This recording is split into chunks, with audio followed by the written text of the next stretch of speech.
All right. Hey, everybody. Mike He's from the Elk Calling Academy. Sorry, we're a few minutes late tonight. My computer did a big update last night, and it was almost like it had to reconnect and rethink and connect with everything. So, okay, tonight, since it's that time of year where a lot of us are starting to, hit the woods and do some scouting, I figured that's what we're going to talk about tonight: scouting. What do you look for when you're out scouting? But first off, how do you kind of narrow down an area, and what tools do I use, and all that kind of stuff? So, we're in a great time right now because there are some tremendous tools at our disposal that we can really, really scout an area and get to know it without even leaving the comfort of our home. So now I'm not saying that, those tools are a replacement for getting out, but they definitely help narrow down where you want to go put boots on the ground at. So, when I'm sorry, guys. So, when I first start looking at an area, there's a few different tools that I use. So, for my online scouting, I use Onyx, of course, because Onyx is a great tool because you can log in on your computer, you can drop pins, you can really mark a lot of points of interest, things you want to look at, and then that transfers over to your phone. So with the two of them kind of working together. But really, before I start dropping pins, I use CalTopo, CalTopo. If you haven't heard of CalTopo, and I really wish that YouTube Live could use some screen sharing, but CalTopo is a great tool because you have a lot of different maps at your disposal. You have Forest Service maps, you have USGS maps. Just a lot of maps, and you also have then aerial, so to where you actually look at satellite images and can really narrow it down. But when you're on some of those topo maps, they have layers that you can turn it on, like slope grading, that will basically give you a color code of how steep of an area that you're looking at. And so when you turn that color grading on, it really changes color. And then on the right, it has a key chart that, based on the different colors, it'll tell you that's 10 to 20 degrees, 20 to 30 degrees, and so on. So you can really get a good idea of, how steep that country is. And it's kind of neat because you can turn that layer on while you're looking at a topo map, but then you can go up to your tools and you can click satellite view. So now you're looking at a satellite view that's color coded. But the other neat thing too is they have sun exposure. And what sun exposure will do is it will help you find bedding areas. And the neat thing is about the sun exposure is when you turn that sun exposure layer on, you can change the calendar from today to the month of September, or if you're hunting in October.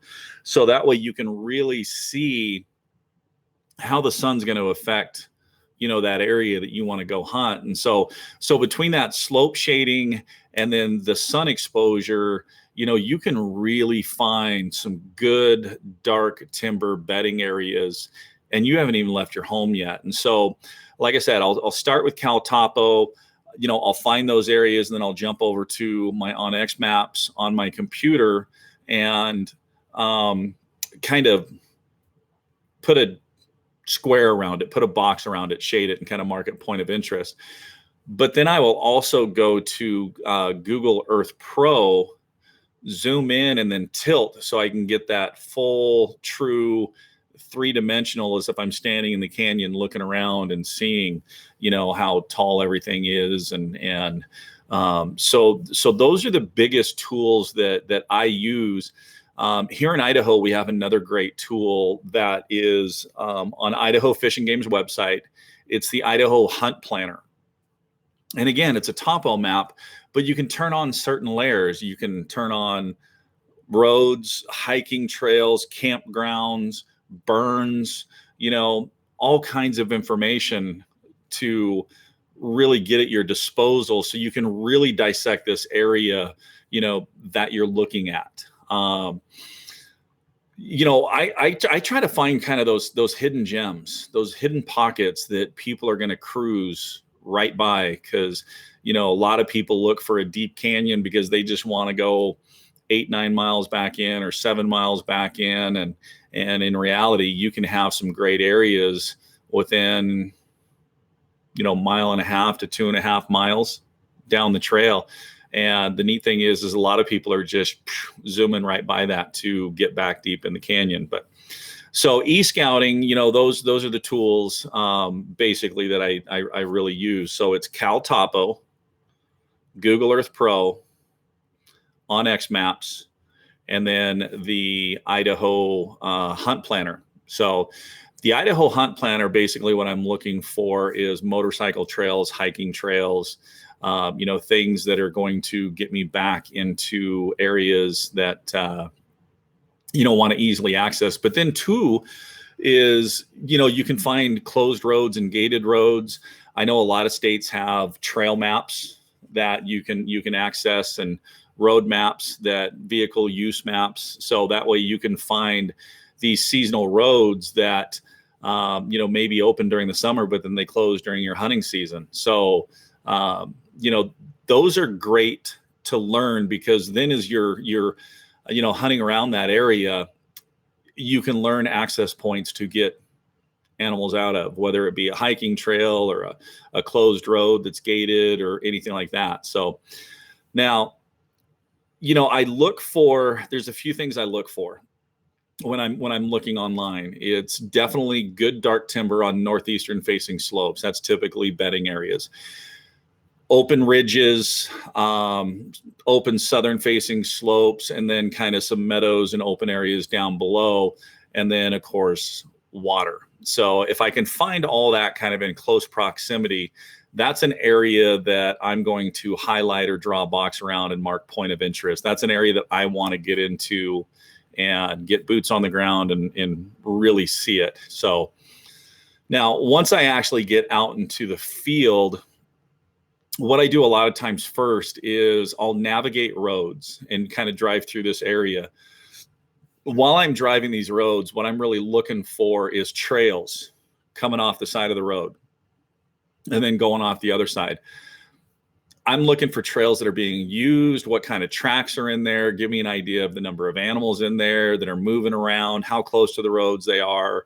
But also on these trails too, I'm marking these trails on my phone, on my onX, as points of entry. So it may be that, you've got to park a quarter mile down the road, then you walk up that road quarter mile in the dark, and then you hit one of these trails. And it may be kind of a hidden trail that a lot of people just drive by and don't see, but you happen to mark it, then you hit it that morning and bang, you're back into an area or up on a little ridge in a hurry. And you kind of have that advantage because you're kind of out in front of people, or you're up into an area, right at first light. So drive through an area, look for game trails, look for water, little creeks. And if you find trails next to creeks, that's a great combination. Those are all places that I want to go hike and check out. Now, once I actually decide, okay, this is an area I want to hike in, I basically just pick one of those starting points, one of those trails, whether it just be a game trail or a designated hiking trail, and just start walking in. And I don't necessarily beat feet. I'm not in a speed walking race. I'm not too concerned about the number of miles. As I'm moving through, I'm really, really paying attention and looking.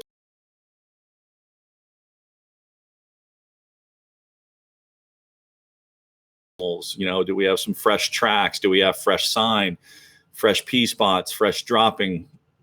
So when you're looking at elk droppings, if it's really, really fresh, it's going to be green.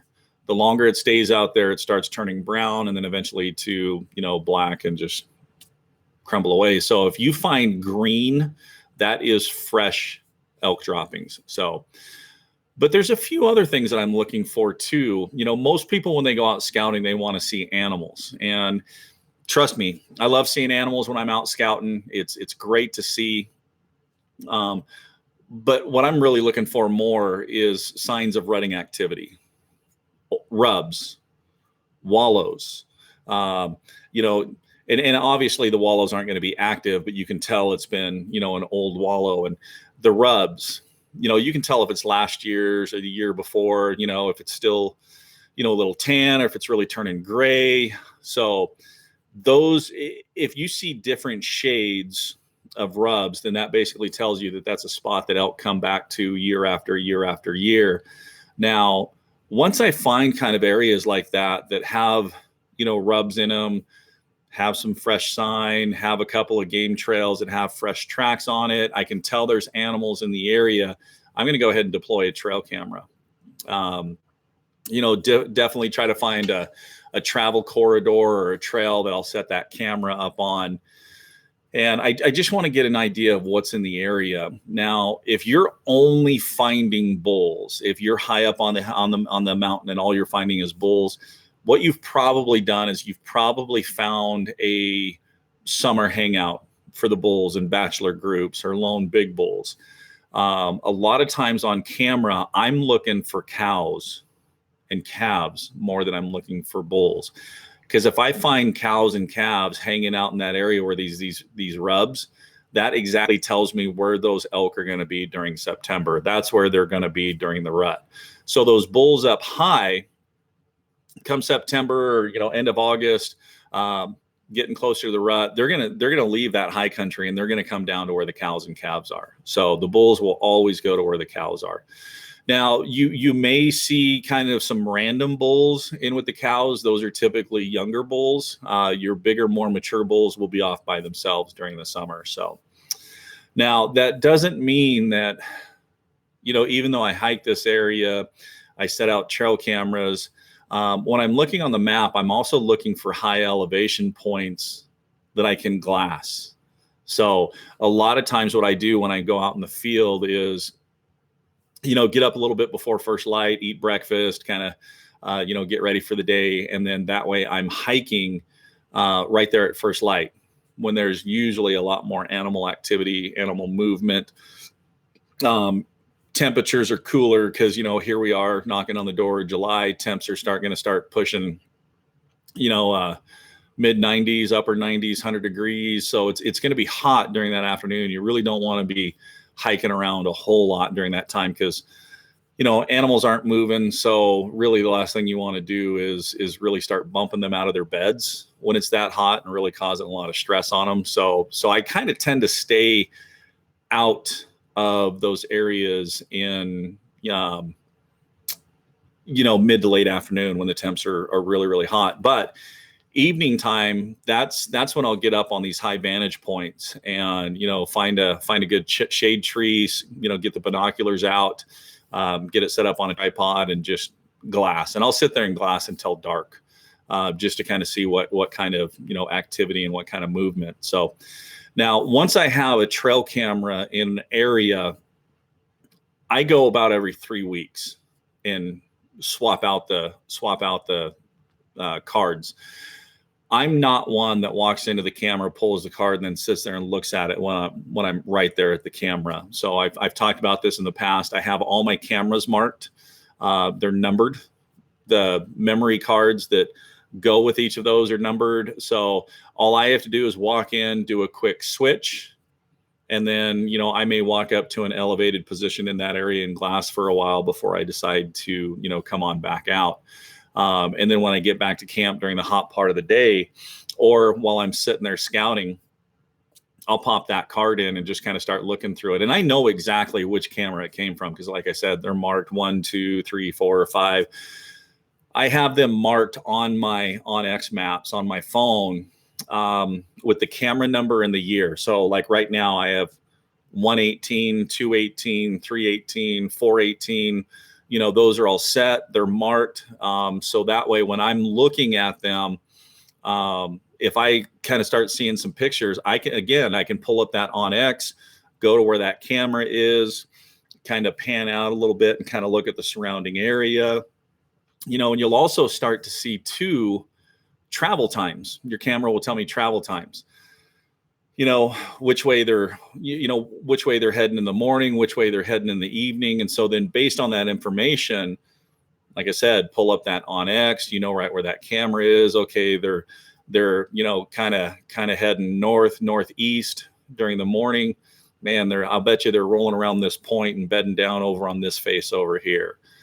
In the evening, they're heading southwest. Okay, what do we have? Hey, they're probably traveling through here, getting a drink at this creek and coming out here to feed.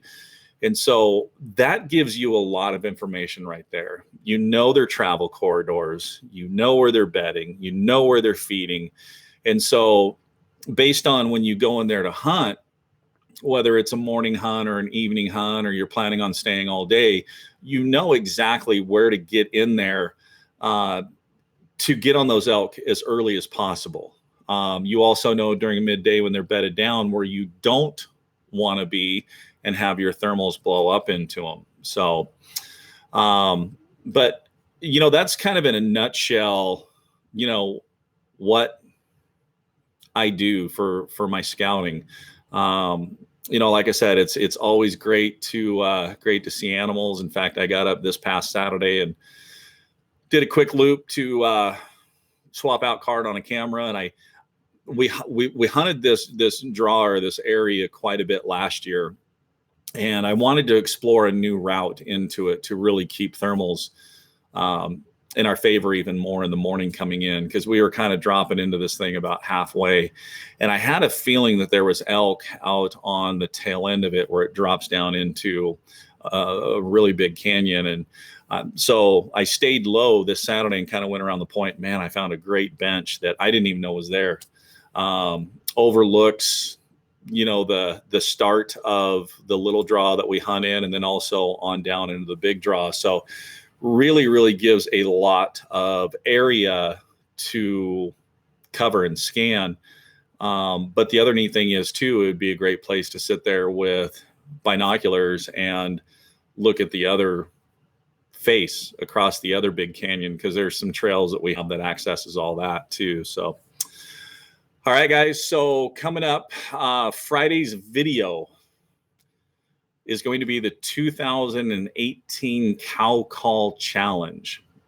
So we have 7 or 8 of the more popular cow calls that are on the market. What we're doing in this video is we're getting off camera, blowing on them, and we're going to have you guys vote on which one you think sounds the best, to really determine, what's the best cow call that's on the market for 2018. So that's going to go live Friday about 6 o'clock. This weekend, Saturday, if you are in the Boise, Nampa area, or if you're coming into town, the Great Northwest Outdoor Expo is going on over in Nampa, Idaho at the Ford Idaho Center. I will be over there. There's a calling contest at 11 o'clock in the morning on Saturday. I'm going to be over there about 9 o'clock. And then after the contest, I'll be wandering around. So if you're there, come up, say hi. Let's talk about elk hunting a little bit, but definitely get over to the show. There's a lot of great things. There's a ton of excellent seminars. There's going to be some great opportunities and some cool things to check out. So, all right, guys. Hey, thanks for tuning in. Always appreciate the support. As always, keep calling, keep practicing, but